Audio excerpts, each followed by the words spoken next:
have not. I ask him every time we play how his swing's feeling.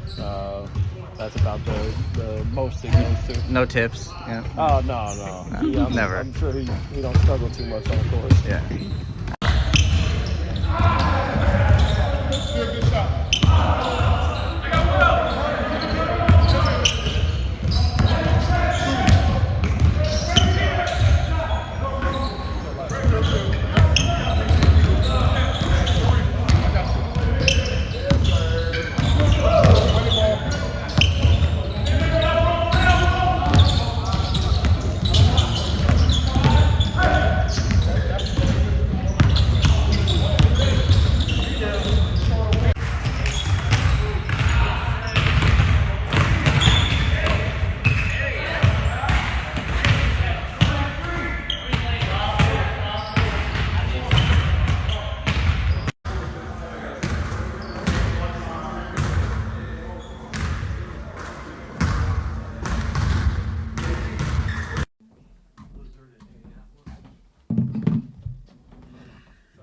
What's up?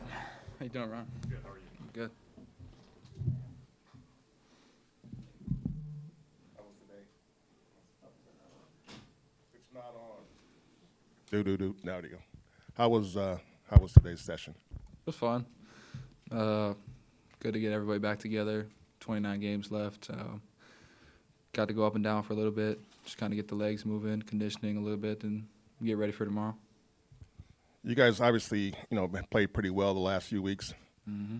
How important is it that you're able to kind of sustain that? Because obviously you want to rise up the standings if possible. What do you have to do? Just keep doing what we're doing. Improve in transition defense. Playing a little bit smaller. So for us guards, helping the bigs rebound and really just getting back on defense is really our biggest thing. I think in the month of February we might be close to number 1 in offense and top 5 in defense. So just continue to do the same things we've been doing, no matter who's out there. Have you started watching the standings, or have you always watched them? Yeah, I've always watched them, but during film, Steve put it up there, and I think we're maybe 5 or 4 games out of 6 and 5th. And we play a lot of those teams. We play Dallas 3 more times. We play LA 3 more times. We play New Orleans, I think, maybe once more. So, we got a good opportunity, especially when we play those head-to-head games. Just take advantage of opportunity. Two questions for you, Brandon. One, following up on that, do you just kind of skip over 7, 8, 9? Is that 5, 6 really the goal? Yeah, it is, because I think Steve told us today that we're 23-3 in our last 26 playoff appearances in our playoff series. So, we got the most confidence that we can beat any team, no matter the seed, in a 7-game series. And once you get above that 7 mark, you're guaranteed 7 or at least 4 games. So, we're not really focused on 7, 8, 9, 10. We're looking at number 6 and number 5. My second question for you. Steve said before the break, he's going to ride with Clay coming off of the bench for a little bit. Presumably that means you're going to be in that starting lineup. I mean, how does that feel for you, and how your rookie year has progressed so far? And did you expect to be in this position with this team, knowing all of the future Hall of Famers and guys that you were playing alongside when you're drafted? Yeah, it's been great. Selfishly, you always say yes, and you want to be in there with the starters and the guys that have kind of built this dynasty. But when you bring yourself to reality, it's probably not likely. And I think the season's been full of up and downs. Our record's been up and down. But what Steve's done with Clay coming off the bench and Chris coming back, early in the season, our starting group that's been together so long struggled, and the bench is what kind of carried us to some victories. And as of late, the starting group's been playing really well. So to have us 5 start, and then to have Clay, CP, Dario, GP all off the bench, you kind of just mesh those two together, and I think it's a good formula for winning. You mentioned right off the bat 29 games to go. It sounds like you've looked at the schedule. Mm-hmm. You have 7 games in 11 days right out the chute, including, I think, 4 on the East Coast. How it would seem, just looking at the schedule, that's a pretty important stretch right off the bat. A lot of games in a lot of days, some good teams, Boston, I think Denver here. How important do you think this sort of immediate stretch is? It is, because the later you get and the more ground you got to cover later in the season, it becomes tougher. So to get off to a good start early is super important. just for that purpose. And I think, like you said, we're playing a bunch of teams that, Boston in the East, Denver's close to the top in the West, LA's in our division and above us. New York's playing really well, so it's a great chance to play well against some good teams. All those teams that I mentioned, we've either been ahead by a lot or we've been in each and every game with those teams. So just excited to, finally get over the hump. Quick follow-up question I just thought of. I mean, you go into New York and Boston, your first time at Madison Square Garden, I assume, and in Boston. I mean, how significant is that? Just you're sort of a student of basketball and the history. Was that meaningful to you? Yeah. I think besides going back home and playing Milwaukee, those were the two venues I really wanted to play in. Never been to either of those venues. So to go there and play and some of my family will be out there, it'll be a fun experience, especially in the Garden. What are the biggest things you've learned playing for Steve this year? Yeah, I think Steve, especially like as a rookie, it really helps that he's kind of had to go through, things, and he wasn't just a star right away, and had to work to what he got. And for me, I think I don't necessarily follow that same model, but I could share, similarity with him. And Steve is a really good players coach, super approachable. Can relate to each and every one of us in some way, shape, or form in the locker room, and understands, where we're coming from as a player, and all the things that kind of go into a basketball season, not just on the court, but everything that comes with it. He's experienced it, and he's been around it for a long time. So those things he understands, and it helps us as players just kind of go out there, play free, and be confident. And I think, a biggest example of that is Jonathan. Just to see his growth just this year in specific, has been remarkable. And then you got guys like me and Trayce, the young guys that are, trying to, follow that lead and expand our game as well. Yeah, so one thing that Steve has said, a lot this year that he loves about you is that you keep the ball moving and you're a connector. How much is that coached versus instinctual versus feel? I guess how much do you and Steve talk about that kind of thing? Yeah, for me, I think it's just natural just because when I started playing, I watched a lot of overseas basketball when I first started, and that's how they play over there. It's very, team-oriented. The ball's moving. You don't really hold it for more than, a couple seconds.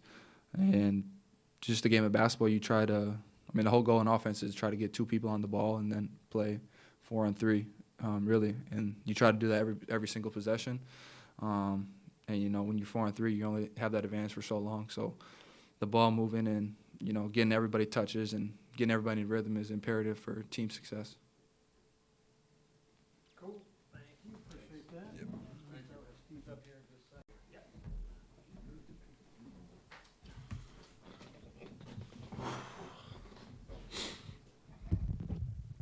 What's up, Trayce? What's up? How are you? How you doing, man? I'm good. How was your break? was What did you good. do? I just went home. All-Star break was there, so that was cool. But just saw my family, friends, so that was a good time. Obviously, now coming out of the break, it's a stretch run. You guys got to look at the standings, know where you stand, know what you have to do. Is there a sense of go time, excitement? What are you feeling now as you come out of the break? I think we're excited. In our last 10 games or so, I think we're top 5 in offense and defense, so we're playing at a very high level, and we just got to continue to do that. As we add more pieces with CP coming back, we're going to have a very deep team, and that's what Coach said. He was like, when the game's on the line, I don't know who's going to be out there. We have so many pieces on the floor, so we all have to buy in, and if we buy in, we can win a championship. And so I think that's on everyone's mind, and I think that's what everyone's striving to do. Hello, Trayce. How much have you looked at the standings, and how much is that sort of a motivator, knowing, I know Brandon talked about the chance of getting to 5 or 6 and to jump over that play-in tournament? Absolutely. Yeah, we know where we're at. We're trying to get to that 5 or 6 line, and so we just got to keep grinding. And we've dropped a few close ones, but overall I think we're in a great spot, and we just got to continue to play the way that we've been playing. I've asked Brandon and Steve this, but right off the bat, you guys play 7 games in 11 days, back-to-back tomorrow and Friday, and then you hit the road, there's a back-to-back. How important does that stretch feel right out of the gate? It's very important, but at the end of the day, we love doing this. We love playing basketball, and I think our team really likes each other a lot. So we're going to go out there and compete in every one of those games, and we're going to go get a few. Trayce, what was your take on Steph versus Sabrina on Saturday night? It was great. I had Steph all the way. After I saw him hit his first three, I said, "Yep, there he is." And then, obviously, the rest is history. He had 29, I think, and then if it was a regular three-point contest, he would have won that too. And it's just kind of, he's the greatest shooter ever, and so sometimes you got to make his own events. There was a big man who played here a few years ago, and he was as a rookie, and I asked him one day, I said, "What's the thing you learned the most? What's the first thing you learned about the NBA versus college?"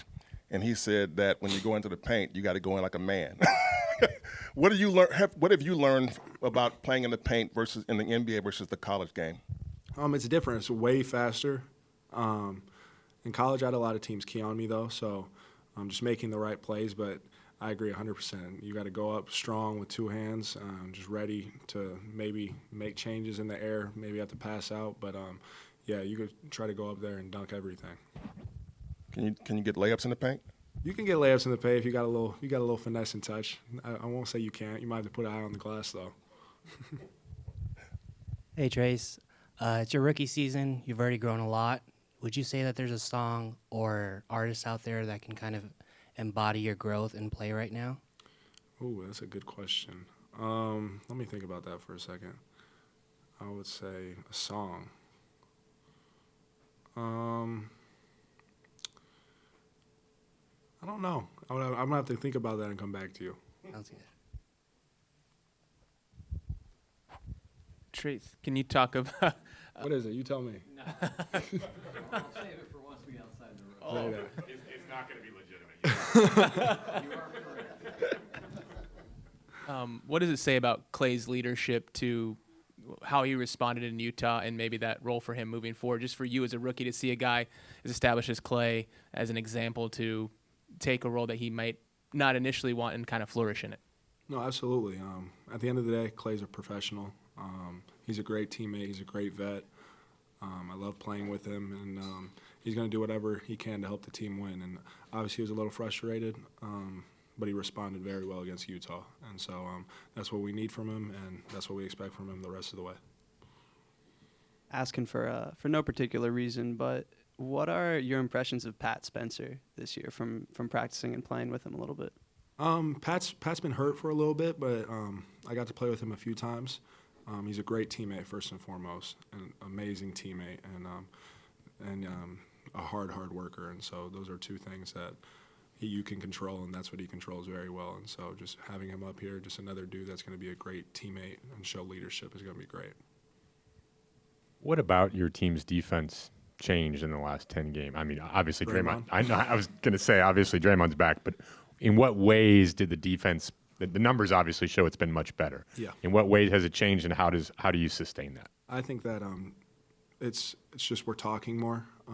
Everyone's more active, and I think that he's just the head of the snake. And when you have a guy like that, I think he's one of the best defenders ever. And so you have a guy like that, and when he's locked in and he's talking to you, he's telling you what to do, coaching you on the floor, offense and defense. Like I remember when he was gone, like sometimes we'd mess up a play, and we kind of just go through it. He's back. No, this is supposed to go here. You're supposed to go here. You're supposed to go here. Run it again. And so he's a great leader, and having him on the floor is beneficial and helps us so much.